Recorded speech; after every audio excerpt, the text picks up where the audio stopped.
Hello, hello. हाय, हाय।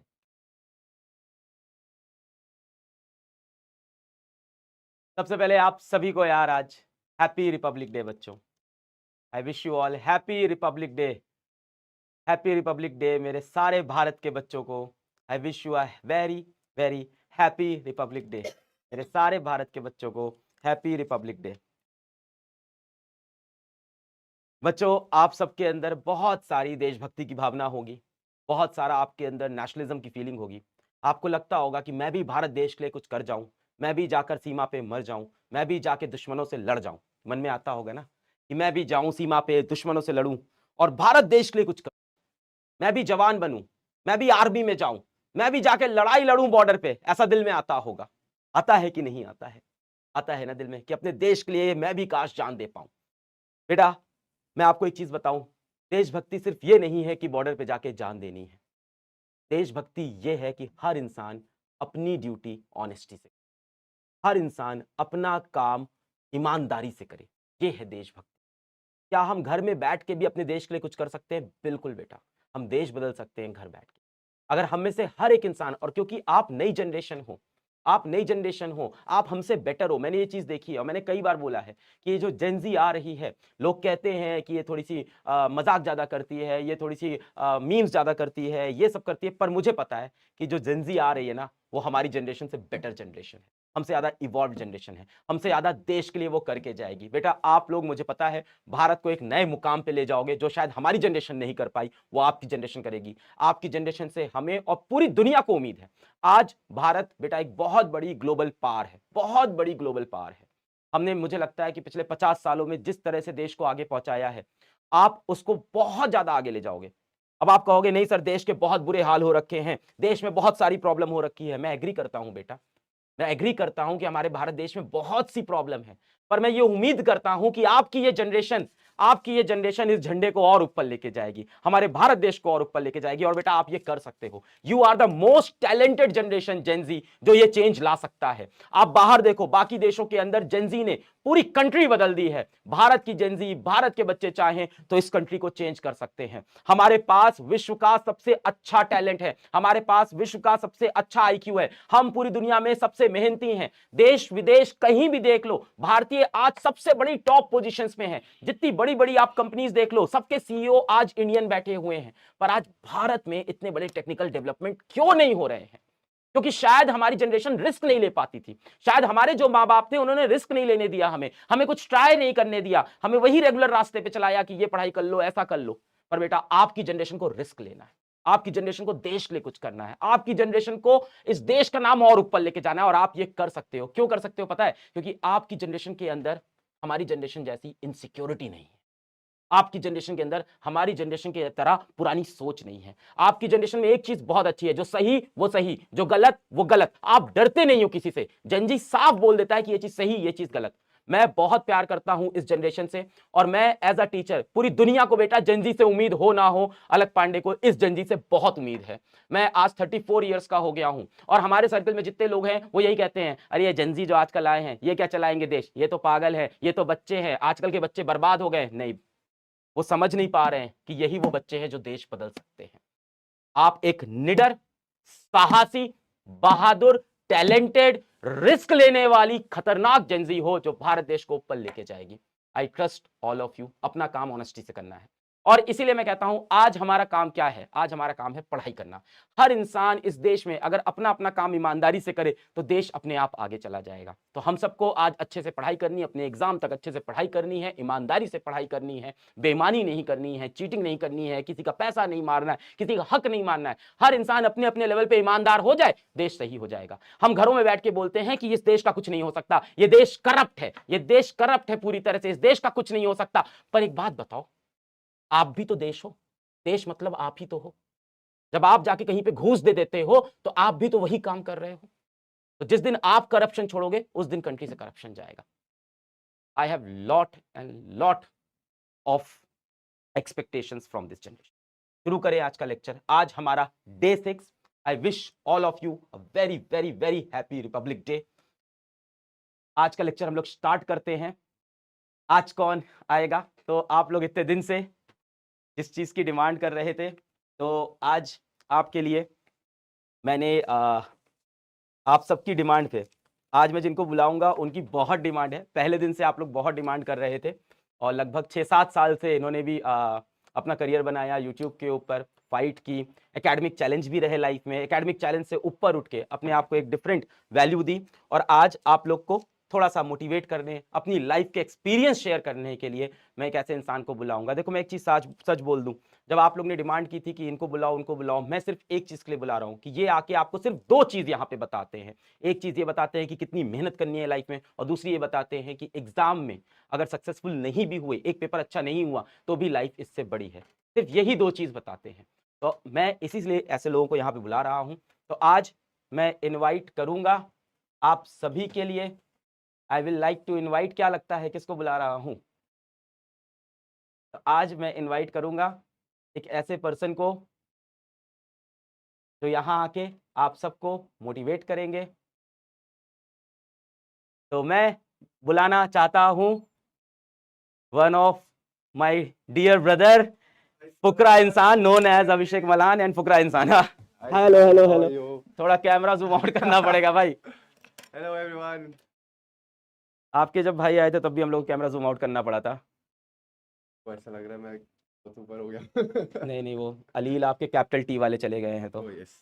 Mummy papa दोनों की height ज्यादा है। मम्मी की हाइट थोड़ी कम है, पापा की ज्यादा है। लाइक पापा इज 6 फीट, निश्चय इज 6'1", आई एम 6'2", तो घर में आप 6'2.5। सबसे लंबे। हाँ मैं सबसे लंबा। बट सबसे पहले मैं सबको हैप्पी रिपब्लिक डे बोलना चाहता हूँ and I am glad so many students out there पढ़ाई करने आए हुए हैं एंड पढ़ाई लिखाई बहुत ज़रूरी है जीवन में एंड इसलिए सर ने हमें बोला कि आओ सबको मोटिवेट करो एंड मैंने बोला भाई ये मौका मैं मिस नहीं करना चाहता। इतने सारे लोग, इतने सारे बच्चे। और सर मुझे आप याद है मैंने 6-7 दिन पहले आई थिंक आपको 4-5 दिन पहले हाँ कॉल किया था। नहीं सर आपको पहले मैसेज आया। पहले हाँ क्या वो तो इनको मैंने मैसेज किया और ये सर का मेरे को मैसेज आया एंड मेरे को ऐसा लगा किसी फेक बंदे ने मुझे अलग सर बन के मैसेज कर दिया है और मैंने रिप्लाई नहीं किया। ठीक है, और मैंने सर को इंस्टाग्राम पे डीएम कर दिया कि सर ये आपका नंबर है या नहीं। तो सर ऑब्वियसली सर बिजी है तो सर ने डीएम नहीं देखा।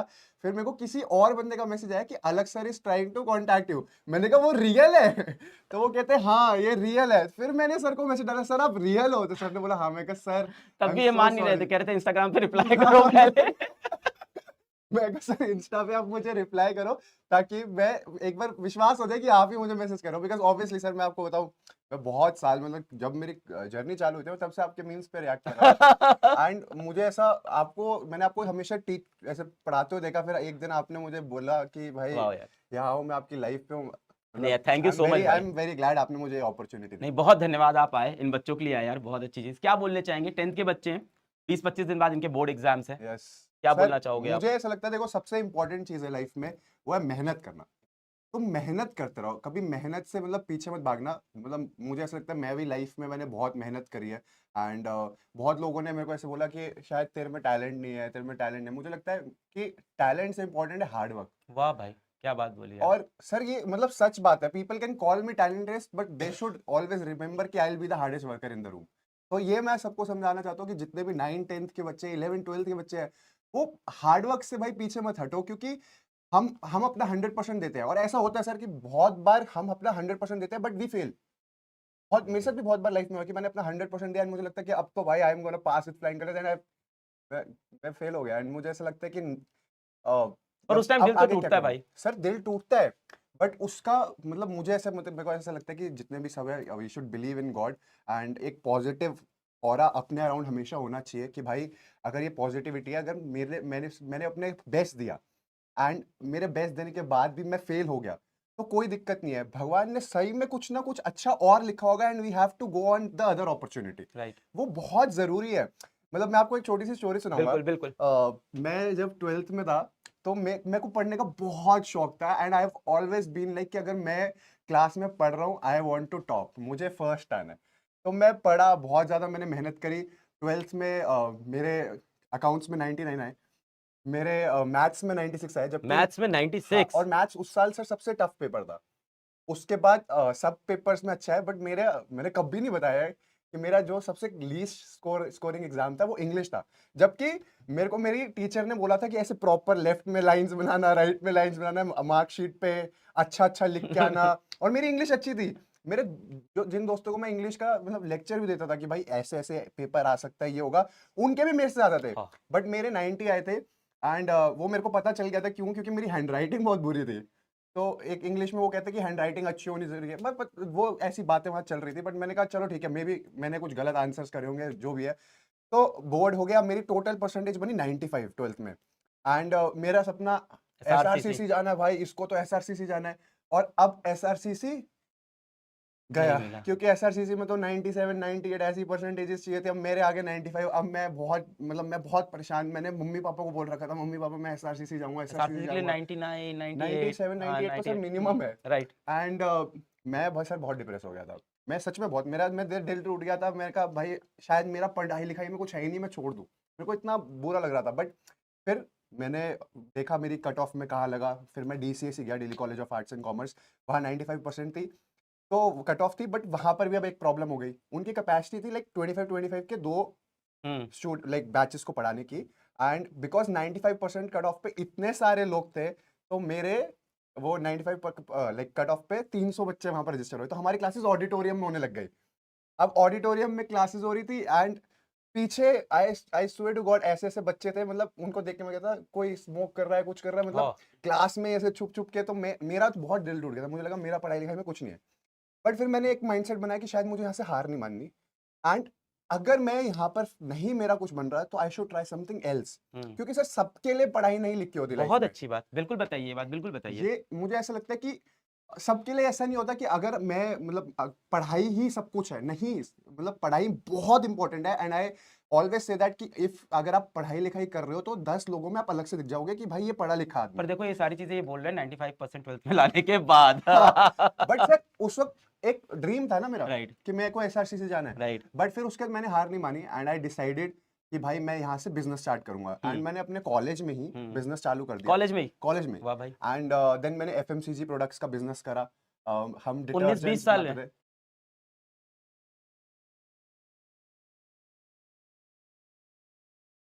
सर 20 साल? 19 साल में अरे यार। एफएमसीजी प्रोडक्ट्स मैंने toilet cleaners, glass cleaners, floor cleaner, hand wash, ऐसे फ्लोर, ये फ्लोर क्लीनर, ये सारे एफएमसीजी जो प्रोडक्ट्स थे, इसका पूरा काम शुरू करा था। मिस्टर बॉन्ड के नाम से हमारी मिस्टर कंपनी भी थी। बॉन्ड, हाँ। And we were doing really good. हमने पहले साल में 6 करोड़ का टर्नओवर करा ओ था। भाई साहब। क्योंकि वो हमें पता चल गया था कैसे बेचना है, क्या करना है। मैं मेहनत करता गया करता गया करता गया। फिर कोविड का टाइम आया, बिजनेस थोड़ा कम होने लगा। चीजें कोविड के टाइम कैसी थी, राइट राइट। तो तब मुझे लगा कि शायद मेरे लिए भगवान ने इससे भी अच्छा कुछ लिखा हुआ है। तो मैंने उस थोड़ा टाइम भी सा दुख हुआ था, अचानक से कोविड आया सर सब कुछ। कोविड आने पे मेरे हिसाब से तो सारे बिजनेसमैन थोड़े राइट परेशान ही थे, सबका राइट लाइफ फेक हुआ था। राइट। बट प्रॉब्लम क्या था मेरे को ना, ये था कि हार्ड वर्क करो। वो मैं यहाँ सबको बोल रहा हूँ कि भाई देखो, मैं मेरे को मेरी लाइफ स्टोरी लगती है कि हार्ड वर्क पे बेस्ड है। मुझे ऐसा लगता है कि आप हार्ड वर्क करते रहो। मैंने फिर वहां से वो क्विट करा। मतलब बिजनेस मेरा ऑब्वियसली चल रहा था। मैंने ऐसा नहीं करा कि एकदम से मैंने शिफ्ट कर लिया। मैंने बिजनेस करता रहा। And then I started YouTube. मैंने कंटेंट क्रिएशन भी चालू कर दिया, यूट्यूब वीडियोस बनाने लगा। एंड बाय गॉड्स ग्रेस सब अच्छा होने लगा। And then I did reality shows, wow. सब अच्छा हुआ। अब बट अभी भी मुझे ऐसा लगता है कि I I have to do something more bigger. और अच्छे मेरे को अपने लाइफ गोल्स रखने हैं। एंड मैं फिर कंपनी हमने चालू करी अपनी ब्रांड की। फिर अब और चीजें हम फिगर आउट करते हैं क्या करना चाहिए। तो इससे मतलब पूरी लाइफ स्टोरी से मैं लोगों को ये बताना चाहता हूँ कि बिलीव इन गॉड,